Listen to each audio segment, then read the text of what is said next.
నొప్పిగా ఉందా? నాకెందుకో ఫ్రాక్చర్ అనిపిస్తుంది. నో నందు, ఈ టైంలో ఫ్రాక్చర్ ఏంటి?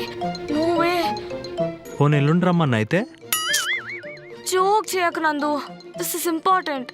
ఈ టైంలో ఫ్రాక్చర్ అంటే నా కెరియరే ఆగిపోతుంది. నువ్వు చాలా ఎక్కువ ఆలోచించేస్తున్నావు మానస. నీకు అర్థం కాదులే నందు. కశ్యపా కాదు, ఇంకా రిప్లై ఇవ్వలేదేంటి? సిచ్యువేషన్ చూసాడు కదా, అర్థం చేసుకుంటాడేమో. ఎవరు? కశ్యపా? జాగ్రత్త. You know what happened once? Ashok, I need leave for 5 days. దేనికి? నా పెళ్ళి సెట్ అయింది. నీకు పెళ్ళా? ఎలా? అదేంటండి, 1 month బ్యాక్ లీవ్ తీసుకున్నాను పెళ్లి చూపులని, అదే సెట్ అయింది. సర్ప్రైజింగ్. అయినా పెళ్ళికి ప్రయర్ ఇంటిమేషన్ ఉండాలి కదా, మరీ ఇంత లేట్గా అంటే. పైగా క్లయింట్ డెడ్ లైన్ కూడా దగ్గరలో ఉంది, అస్సలు లీవ్ ఇచ్చే ఛాన్సే లేదు. I'm sorry. అది కాదు కశ్యప్, మా తాతయ్య కూడా హెల్త్ బాగలేదు, రేపో మాపో అనేలా ఉన్నారు. సో అందుకని పెళ్ళి సడన్గా ఫిక్స్ చేశారు. I understand all that Rajesh, but నేనేం చేయలేను. I'm sorry. అదేంటి కశ్యప్, నా పెళ్ళని చెప్తున్నారు కదా. పెళ్ళే కదా రాజేష్, పోస్ట్పోన్ చేసుకో. పోస్ట్పోన్ చేసుకోమంటారేంటండి? మా తాతయ్యకి రేపో మాపో అనేలా ఉన్నారంటే. ఆయన కూడా పోస్ట్పోన్ చేసుకోమను. టూ మచ్ కాకపోతే చావును ఎవరు పోస్ట్పోన్ చేస్తారు? సేమ్ డౌట్ అతను కూడా అడిగాడు. అప్పుడు మా కశ్యప్ ఏం చేశాడు గెస్టే? జాబ్ ని తీస్తాడా? Exactly. Due to unpredictable family circumstances, the employee's performance is labeled unreliable అని స్టాంప్ వేసి మరీ పీకేశాడు. సార్ డాక్టర్ పిలుస్తున్నారు.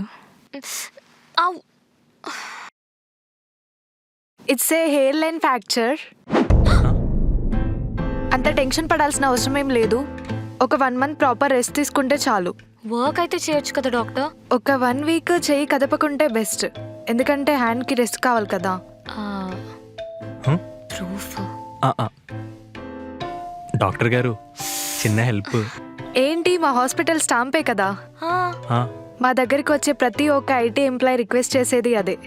అలానే ఒక చిన్న హెల్ప్. ఏంటి, ఇక్కడ ఒక 1 day హాస్పిటల్లో అడ్మిట్ అయినట్టు బిల్లే కదా. మీరు చాలా ఇంటెలిజెంట్, అందుకే డాక్టర్ అయినట్టున్నారు. అడ్మిట్ అయినట్టు బిల్ ఎందుకు? మెడికల్ ఇన్సూరెన్స్ కి. అది క్లెయిమ్ చేయాలంటే హాస్పిటల్లో 1 day అడ్మిట్ అవ్వాలి. బిల్స్. Thank you. అయినా మీరు మీ మేనేజర్స్కి అంతెందుకు భయపడతారు? నేను భయపడట్లేదు డాక్టర్, జాగ్రత్త పడుతున్నాను.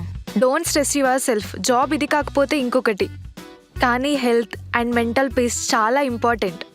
మీకేం డాక్టర్, బాగానే చెప్తారు. మీకేం అర్థమవుతుంది మా సాఫ్ట్వేర్ వాళ్ళ బాధలు? సిస్టర్, ఆ ఫీడ్ బ్యాండేజ్ అప్లికేషన్ ఇంకా ఆర్మ్ సపోర్ట్ ఇచ్చి పంపించండి. ఓకే మ్యామ్, పదండి. Okay, thank you.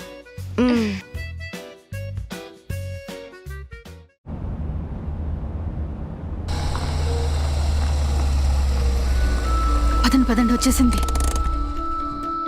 మానసా? ఏమైందే?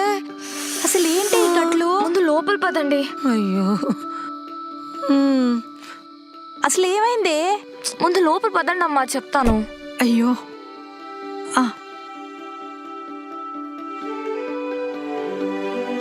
అలా ఎలా పడ్డావే? అంత పెద్ద కట్టు కట్టారంటే? హెయిర్ లైన్ ఫ్రాక్చర్ అంట.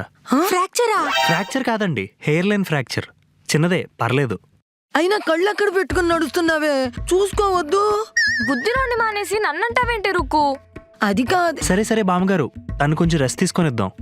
ఆ ముదనష్టపడి కాళ్ళు చేతులు ఇరిగిపోను. బంగారం వంటి పిల్ల చెయ్యి అట్టా చేశాడు. ఊరుకోవే నువ్వు. నందు, ఒకసారి నా ఫోన్ ఇవ్వా.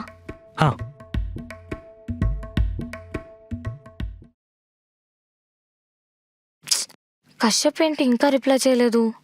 ఏంటే, వెళ్ళి రెస్ట్ తీసుకోమంటే ఈ టైంలో పనేంటి? లీవ్ ఇస్తాడో లేదో తెలియాలి కదమ్మా. ప్రూఫ్స్ అన్ని పెట్టావు కదా, పక్కా లీవ్ ఇస్తాడులే. కానీ ఇప్పటి వరకు రిప్లై ఎందుకు ఇవ్వలేదు? సరే అండి, నేను బయలుదేరుతాను. సరే బాబు, జాగ్రత్తగా వెళ్ళరా నాయనా. సరే బామ్మగారు. రిప్లై ఇచ్చాడు. ఏమైంది? లీవ్ అప్రూవ్ చేశాడు. అయ్యో, మీ మేనేజర్ని అనవసరంగా తిట్టాను కదే. అబ్బా, నీకేం తెలీదే రుక్కు. లీవ్ అప్రూవ్ చేశాడంటే నాకు ఏదో డౌట్ కొడుతుంది. He's planning something.